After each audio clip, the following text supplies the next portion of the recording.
And we're talking about these things right here, air fryers, and if they're really worth investing in. We're joined by consumer expert from Which, Lisa Webb, to tell us if they're really all they're cracked up to be and how to financially get the most out of your air fryer if you've got one.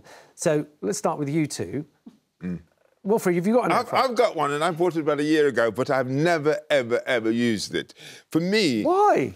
It's a bit like the microwave. There's something about using that doesn't feel like cooking. For me, real cooking has to have a flame. OK. And if it doesn't have a flame, somehow you feel as though you're heating things up. The idea, you could put a whole chicken there and cook it, and it's going to be as good as if you put it in the oven. Still, I can't get my head round it. So somebody's going to have to do some serious convincing for me to switch it on. So you've never, no one in your household has used it? I wouldn't even know how to switch it on. You've got to read the instructions. but even the instructions are complicated. That's why I didn't actually use it. I thought, oh, God, you're a big fan of barbecue, aren't you? Yeah, he wants flame. Yeah. I want fire. I want fire. Right, Susan, have you got one? No. Never had the urge. Never had the urge? Never had the urge. I'm not a very faddy person, but I WhatsApped all my friends last night when you said, oh, we're going to be talking about air fryers, and asked them who's got an air fryer, and every single one of them, all 6 friends, came back, yes, to varying kind of... Some of them are quite zealous about it. You must get one, you must get one. But if anyone tells me I must get something, so I don't know, it's just like a fad. I'm not really into joining a fad. I've got to say, people who've got air fryers are becoming a little bit like vegans. They want to tell you that they have an air fryer. People who go skiing a lot, you must go. Yeah. No, I really mustn't. Lisa, let's go to the very, very basics, as if people have never heard of them. Yeah. What are they? How do they work? It's not that fancy, to be honest. It's just a tiny little oven. Yeah. I mean, it sounds like I'm They being would simplistic. take up a lot of space on your kitchen. Well, it's tinier than a normal oven, put it that way. So what it is, it's a substitute oven then, is it? It can be, absolutely. What they will often do is lots of other bits and pieces too. So you can air fry, oven, bake, dehydrate, all sorts of things. Reheat. In there. Grill, reheat. Yeah. But effectively what it is it's a small oven, like a small convection oven, hot air blasts around it and cooks whatever the item is inside it. Because it's smaller than an oven, it heats up quicker and it will cook quicker too. So it is a time-saving device as well as anything else. Basically, it's a very hot hairdryer. Yeah. Don't put your head in it, though. That sort of I don't like cooks the idea with... of cooking a chicken with a hairdryer. No. You've not sold me You're there. cooking... Have you tried it, though? No, I haven't. No, You're cooking with very... Do that. We're not recommending you cook a chicken with a hairdryer. You're cooking with very hot air, which crisps things up and cooks them. Does the type of air fryer... make a difference to how much you're going to be paying? So we can see from here we've got the very small one, sort of a medium range, and a slightly larger one. If you're thinking of buying one and you are trying to save money, if you're getting a very big one, is that going to use a lot more energy than the very small one? Actually, not loads more. And people are buying these because of the energy savings that are available to them. And we know that the demand for air fryers on this time last year, I think it's up something like 3,000%. It's people really I think 1 in 2 UK households has got one now. Yeah, it's huge. It's very good marketing somewhere along the line. But actually, they will save you money in certain circumstances. And the difference in energy savings between a smaller one and a larger one isn't massive. So what I would say is make sure you're getting the size that works for you, rather than, for example, getting a smaller one because you think it'll be cheaper and then in the long run it will. So you get a large one because you've got a big family then? The more food you want to shove in it, the more space you're going to need. So these things don't look as though they could cook anything. They're so small. No. Well, why would you buy that? Well, I think... Alexis, you were saying this one's quite good for smaller, student. We've used that on the TV show that I've been making, and actually for students, they're ideal because you can cook a single portion, you can cook chips, you can cook your chicken, you can do all sorts of different things in them, and a single portion, and I think one of those is less than £40. So you're talking about a very cheap way to actually be able to cook in a small room where you don't need a big oven. Nigel's got in touch in Cambridgeshire. Nigel, good afternoon. What would you like to say? Hello, how are you? I'm very good. Have you got an air fryer? I have. I've bought one about 2 weeks ago. And how are you getting on?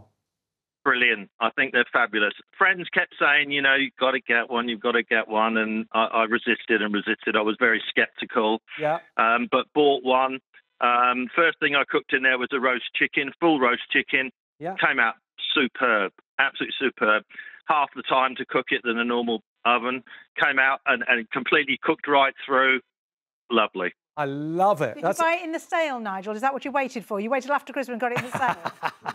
No, I didn't actually. But I bought one of the more expensive makes. It's 10.5 litres, and you can split it's a big tray, and you can split it. So you can either do something large, or you can split it and do, say, roast potatoes in one half and something else in the other half. So it's brilliant. I did a roast. Go on. I did a roast on the weekend, and I did all the potatoes, everything, the whole lot in the air fryer. Came out brilliantly, and the roast beef just fell apart. It was incredible. Air fryer ambassador there, I think. Definitely. Nigel, try making some halloumi fries in there. You can thank me later. Is there anything you can't put in? Because I read that you couldn't put cheese in, and you shouldn't put kind of things that melt. It's just whatever you'd put in a normal oven, you can put in an air fryer. So doesn't the cheese all drip into the bottom and it doesn't No, cook because on? you There's something to catch it. There's something to catch It's the same it. way as So in the Can oven. I just You'll say, clean it I after. think this has taken away the pleasure of cooking. Doing the celebrity chefs. You haven't use even these things. tried it yet. No, but doing the chefs use them. Would you have I think they a chef? do in their own kitchens at home. Let's talk about costs, because a lot of people are turning to these for costs. So what happens when we compare them to an oven and a microwave? Yeah, so actually Which crunched the numbers on this, and we did, just so that we could compare like for like, we compared chips and chicken in, for example, an air fryer or an oven. So the research does suggest, actually, an air fryer in certain circumstances, and I'm saying in certain circumstances because actually it does depend how much you're cooking, but for smaller batch foods, actually you could be saving half the energy. So, well, half the amount of energy is being expended on an air fryer than on an oven. So we're looking at chips. So this is based on a portion of chips. In the oven, it's going to cost you 25 pence. In the air fryer, it's going to cost you 8 pence to cook the same portion of chips. So it's going to be a lot cheaper. So 800 grams of chips. The theory here is that that's 4 to 6 portions. I'm not being funny. I reckon I could eat 800 grams of chips in one go. So, but yeah, 800 grams of chips. 25p versus 8p, that is quite a big difference, isn't it? Now, we also looked at chicken too. Yep. So the chicken prices in an oven, we were looking at 33 pence. Yep. For an air fryer, 15 pence. So again, that's half more. That's cooking a whole roast chicken. Yeah. But you do have to buy the air fryer. You do. If you buy an expensive air fryer and you don't cook hundreds of chicken a year, you're not better off. Well, am I wrong? So we've got some really good stats on this, actually. So if you do get the more expensive end of things, say, for example, you spend 100 quid on your air fryer, in order to be able to make that £100 back, you'd have to cook 476 chickens in it. Nobody cooks 476. But you would be saving 182 hours of waiting time. But now, look, it's not just chicken and chips, and I know that's what people start with. That is what people tell you when you ask them, have you got an air fryer? They only talk about chicken and chips. There is a whole lot more that you can cook with them. So let's have a look at a clip from my show that goes out tonight. It's called Air Fryers, Do You Know What You're Missing? It's on at 8 p.m. tonight on Channel 5. Just have a quick look. Back to our testers to see how their Victoria sponge cakes are getting on. Cool, cool, cool. It said cool, cool. It's ready.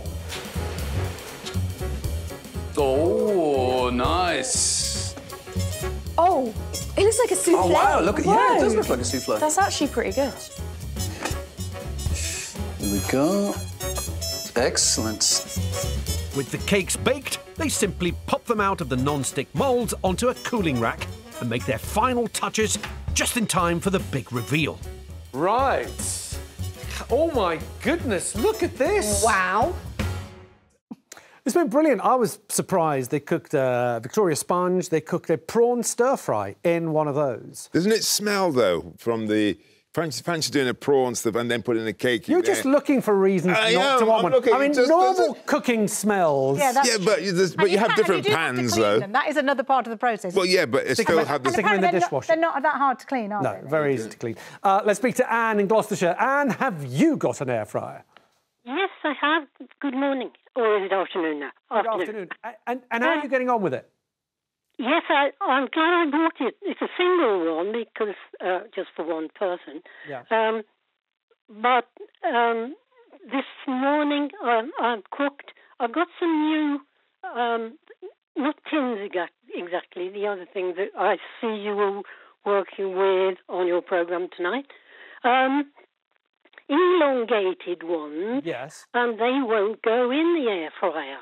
So I'm stuck with actually using the main oven, which is good, but as I think I like the air fryer for doing. I haven't cooked a chicken in it yet. I've done pork chops with plums, and that turned out very nicely. But I'm glad I bought it. I wish I'd have bought a double one, actually. Okay. Because when you basically you go in the kitchen, you want everything done quickly. The single one is not enough. Okay. So you basically, you like it so much, you want to cook more in it, so you want a bigger one. And thank you for your call. Let's take another. Liz has called from Kent. Liz, what about you? Do you have an air fryer?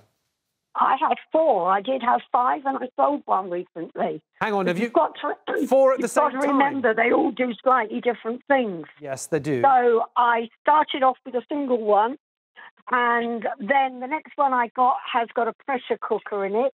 Yep. The next one I got was a magnificent 10-in-1 item that, if I put it on, does max crisp, air fry, roast, bake, reheat, dehydrate, proves bread, does a pizza setting. I mean, they're absolutely fantastic. This is air fryer enthusiasm, she's Susan. Just so zealous about it. Get with it. How big is your kitchen? Massive. She lives in a castle. Well, I'm in the process of moving, actually. To accommodate the air fryers. There's just an air fryer room. Is that what you're moving to? I think it is important to note, though, size matters. It really does with these air fryers. So Anne earlier, she said she's small got... is good or big is better. Well, the thing is, your energy savings actually do depend on whether or not you got the right size. Because if you've got one that's too small, Anne mentioned she has to... Some things don't fit in there, so she ends up having to use the oven after all.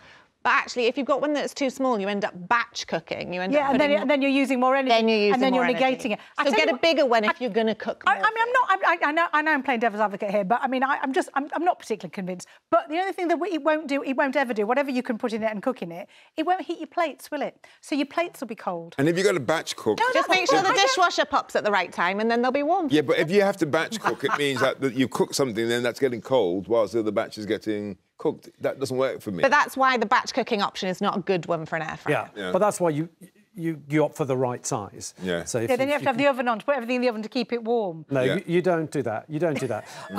Now, let's have a look at your suggestions, because you've picked 3 air fryers for the people that are convinced. Susan, I'm looking at you. Fair enough. For the people that want to try their hand out. What are your 3 suggestions? So we've got 3 here, which best buys some of these, so they're recommended here. So there's the really catchy title of the Ninja AF100 UK air fryer. Wow. I think that's a great name. It's about £100. Yep. You can get them online. It is a top performer, this one. People really, really like it. The picture's on the screen at the moment for everyone. Is that a one thing, or has it got more than one compartment? It's a single drawer one, but it's actually quite big, so it's bigger than these 2. So we don't have it on here, but yeah, it has got compartment. Oh, it's got the single drawer, but you can fit quite a bit in there. But annual running costs will vary with that one. With all of them, with the energy efficiency ones. This one is a particularly energy efficient one. Then we have got the GFX. No, you've got the instant. Oh yeah, Instant Vortex 4-in-1. Sorry, GFX. Ooh. I think it's. I'm reading stuff off cards. That's just the screen, isn't it? Instant Vortex 4-in-1. We're looking just under 60 quid for that. Yep, and that's what it looks like. That's on your screen now. Really good for air frying, roasting, baking and reheating. So it does really well in lots of things. It's pretty fuss-free, that one as well. So quite easy to use if you're thinking of getting one that you're going to actually use. And then the third one, Gino D'Acampo one. That's actually... we've got it. We've got it. That's this one here. So this is the Gino one. In cooperation with Asda, isn't it? George Home, that's right. George Home. So this one's really affordable. It's slightly smaller. You can see it's a bit smaller than this Whopper next to it. But single, there you go. One or 2 people with this one. What would you get in there? Lots of stuff. Like, name one thing you OK, you can get 2 chicken breasts in there easily. Okay. You can get two whole legs of chicken. Couple? Okay. Well, how big are the sausages that you play with? But you'd want something with the sausages. That's not a meal, is it? Yeah, but you cook your sausages, then you cook your fries. Oh, yeah, that's what will get me, because the sausage will be cold by the time your fries God, there's ready. no pleasing you two, my goodness. What I would say with this one, the chips didn't come out brilliantly in this one, but other stuff really did. Because they weren't crisp.